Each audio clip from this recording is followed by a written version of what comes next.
Go back home? I know.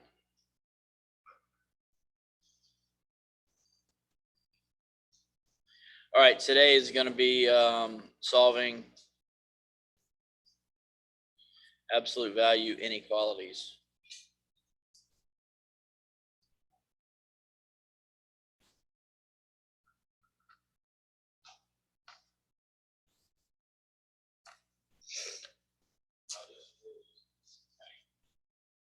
Yeah, algebra 2 is confusing. No, today is absolute value inequalities. So, two types of problems. I don't know. This class is not going to get any easier. Everything you do from here on out just keeps getting more and more difficult. The problems get longer. It's algebra 2. It's like algebra 2 and college algebra are like the two most failed classes in all of schooling. Not passing. Like people don't pass the class. College algebra, for some people, they just can't take it. They can't pass it. So they change their majors. They have to change their major to a different major. Because in order to major and get a bachelor's of science, you got to get through college algebra and more math. In order to get a bachelor of the arts degree, a 4-year degree in the arts, well, then you don't need as much math. So it's just hard. That's all there is to it. So the first type of absolute value inequalities we're going to talk about today are less than. So let's say you got absolute value of 2x minus 1 less than 5. Absolute value of 2x minus 1 is less than 5. One of the very important keys to these absolute value problems is before you start rewriting equations, you have to have just the absolute value on the left-hand side. In this case, you do. So in one way, yes, this is a little simpler than yesterday, this type of problem. Watch. If you have just the absolute value on the left-hand side, and this is less than, then you rewrite this problem just like this. You see this positive 5? You put a negative 5 right here. You keep the less than symbol. You write what's in the absolute value symbol, the 2x minus 1, and then you write less than the positive 5.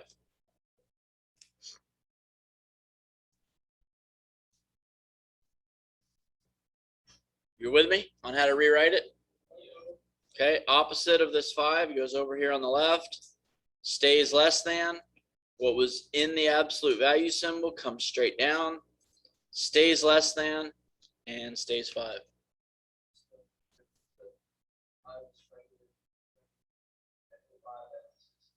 If this 5 was a negative 5, there's no solution. Look, if you had the absolute value of 2x minus 1 less than negative 5, that means that this absolute value has to be less than a negative. An absolute value always has to be positive. So you would just stop and there's no solution. Now here's how you solve this compound inequality. You add 1 to the middle, you add 1 to the right, and you add 1 to the left.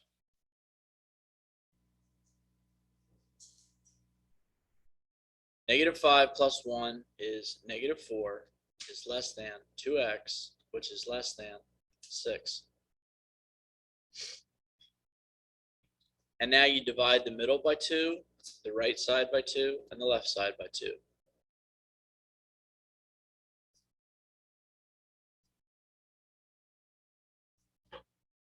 And you're left with negative 2 is less than x, which is less than 3.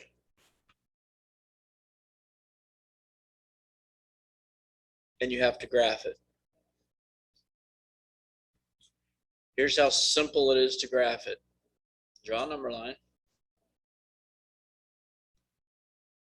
Put the negative 2 on it and put the 3 on it. Now, since this is just less than, we are open on the -2, and we're open on the 3. And look, the x is less than 3, so it's over here, but it's greater than -2, so it's all this in the middle. That's it.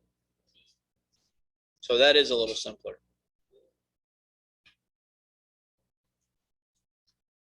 So now let me look at the problems you're going to be doing today for a second. No, I got one more example to cover.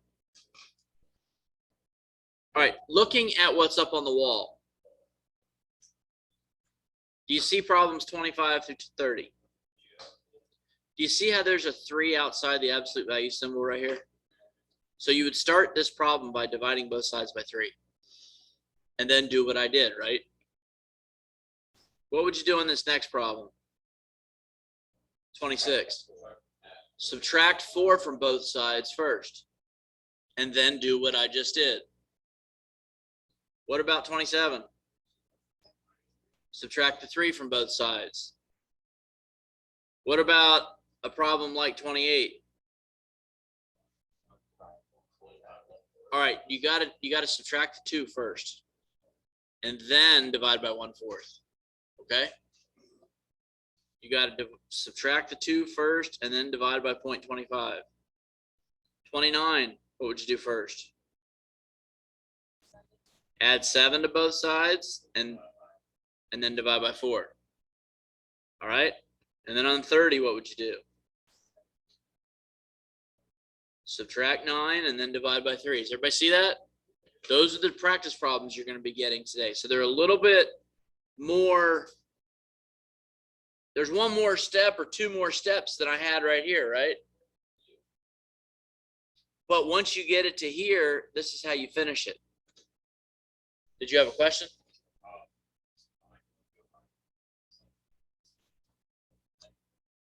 No. Here's what we were talking about. If you got like 3 times the absolute value of 2x plus 1 minus 2 is less than 5. You add 2 first. And you get 3 times the absolute value of 2x plus 1 less than 7. And now you want to get rid of this 3, so you would divide both sides by 3. And then you would have the absolute value of 2x plus 1 is less than 7/3. Now that you have this, and it's just the absolute value on the left-hand side, then you do this method. You have to get the absolute value symbol by itself first. Clear? Yeah. All right, that's for less than problems.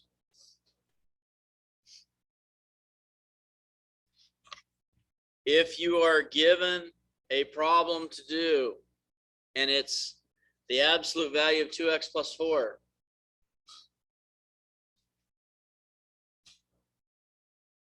greater than or equal to 6. Different sign now, right? You have to be aware of that. And do you see how the absolute value symbol is on the left by itself? All right, now look, you're going to get some practice today where it's not by itself. So look at these greater than problems. See these first 3, 31, 32, 33. Those are all, the absolute value is already by itself, isn't it? 34, it's by itself.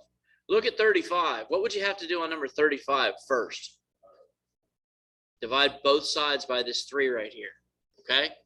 And then the problem would look like these other ones. What would you do on 36? You would add 4 to both sides. And then the problems would look like these other ones. Everybody got that part of it? All right, now, these are greater than problems. So we've gotten this problem to have just the absolute value on the left-hand side. And it's a greater than problem. So we're going to rewrite this twice. We're going to rewrite it as 2x plus 4 greater than or equal to 6. The second time we rewrite it, it's 2x plus 4. We got to change the direction of the inequality, less than or equal to. and we got to negate the 6.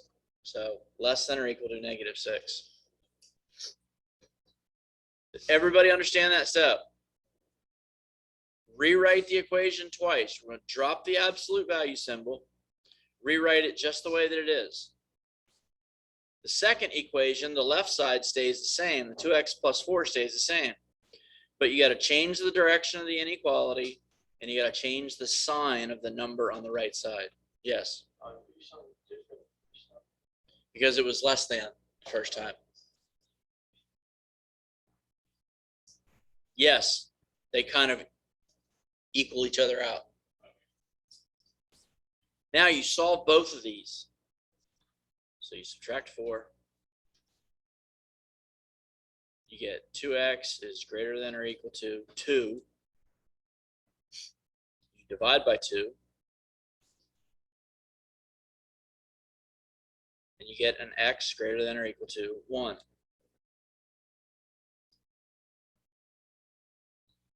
Then in this equation, you subtract 4. So you get 2x is less than or equal to -10.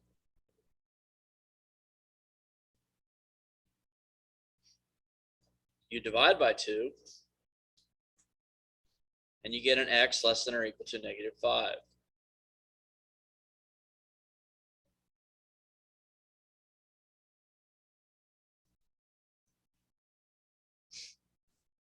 So you'll have to graph these.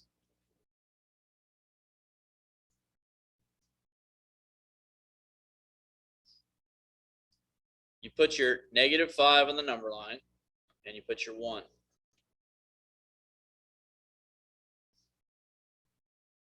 We got an x greater than or equal to 1, so it's a closed circle.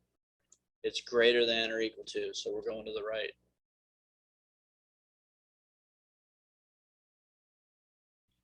And then we have x's or solutions that are less than or equal to, so it's closed, and it's going to the left.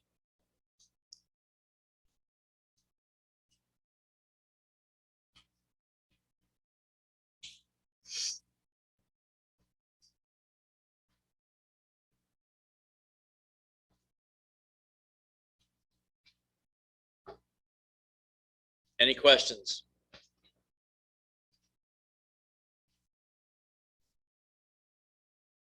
Two types of problems, the less than problems and the greater than problems.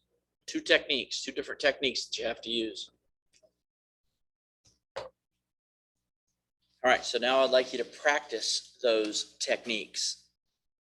So we're still hanging out on page, what page is it? 40 or 46 still? Still on page 46.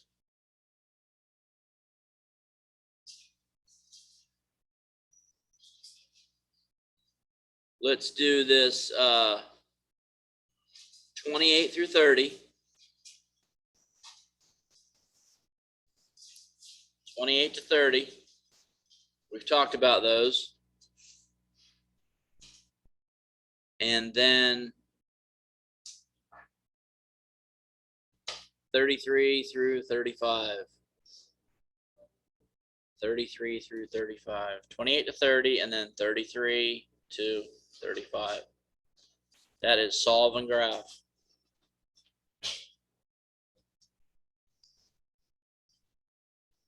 Solve and graph. Any questions? Any questions? All right, so let me, there's your problems.